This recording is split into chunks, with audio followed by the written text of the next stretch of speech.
it's been a busy day really, hasn't it? Beautiful day. I've been out. I went out early this morning to help my brother get some wood for his fire. He has a sort of log fire in his house, and of course he needs a lot of wood these days because we're in the depths of a freezing cold winter, according to him anyway.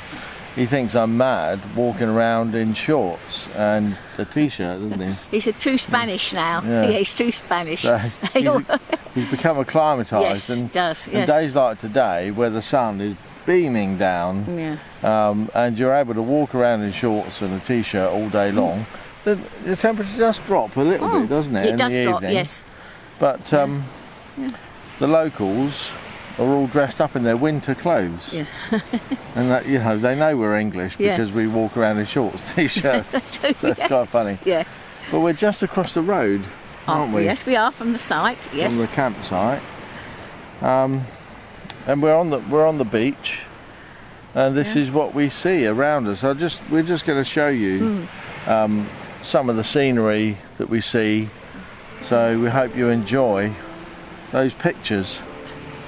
We'll see you again tomorrow. Enjoy.